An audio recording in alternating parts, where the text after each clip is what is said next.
tervist! Mina olen Rainer ja 2023 aasta on liikumisaasta ja sauna-aasta. Ja siitpoolt tervitused ka Põlvamaalt. Ja mina loen teile ette 2 lühikest katkendit raamatust Sauna, mille on kirjutanud siis Agu Takis. Laupäevaseks saunatamisõhtuks ehitas Uudo teise sauna Kärdlasse oma elupaiga hoovi. Kui saunakorsten hakkas suitsema, ilmusid sellele uulitsale põhiliselt naiste rahvastest koosnevad grupikesed. Tore ja meeldiv on väike õhtune jalutuskäik sumedal õhtul, kuid miski meelitas siiski veel patseerijaid kohale. Saun asus tänava ääres, kuid leilikuumuse jahutamiseks mõeldud tiik 100 meetri kaugusel. Kui esimene kord joosti sinna saunalina ümber, siis järgmistel kordadel unustati see sootuks. Üks slaavi rahvusest proua pajatas järgmisel päeval õhinal oma töökaaslastele. Hirmus asi, mis minuga eile juhtus. Jalutan õhtul oma mehega Uudo saunast mööda. Korraga läheb sauna uks lahti ja sealt hüppab välja Uudo. Täiesti alasti. Minu mees ütleb, Maria, ära vaata. Mina ei saa mitte vaata. Mina ikka vaatab. Paljas ja karvane Uudo jooksis tiigi poole ja midagi tagus talle vastu põlvi. See oli vapustav. See on siis esimene katkend sellest raamatust ja üks teine põnev katkend veel. Lugu on siis jahimeestest ja saunatamisest.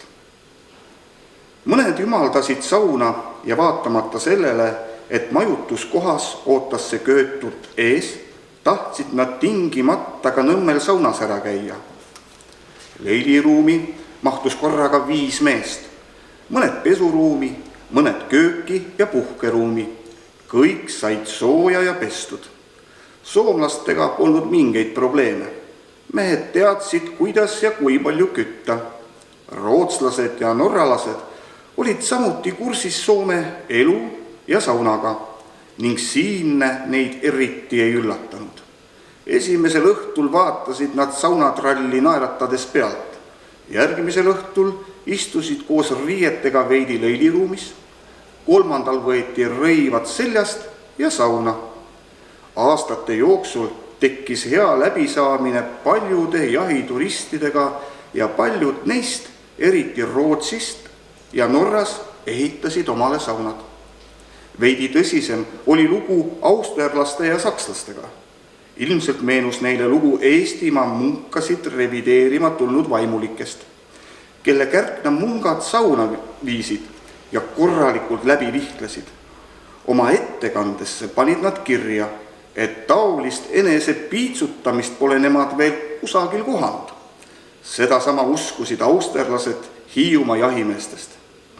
Igatahes jaht ja saun on lahutamatud ning turismijahi kõrghetkel püsis Nõmme saun 9 päeva järjest soe. Hea, et saunaahi valmistatud 9 millimeetrisest terasest.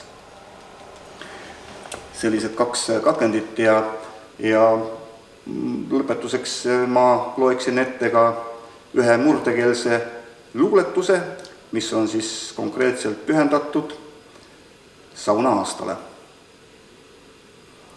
Mind kui sanna vihaga, õi iku ega kisaga, sanna mindas rõõmuga, selge pää hüä mõnoga.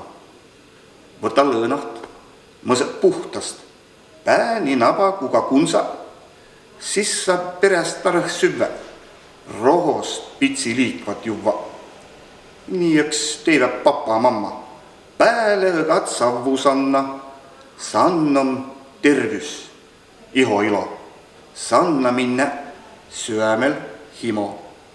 Vot selline armas murdekeelne luuletus ka sauna-aasta ettelugemise lõppu ja ilosat Sanna aastat ja hüvä leili!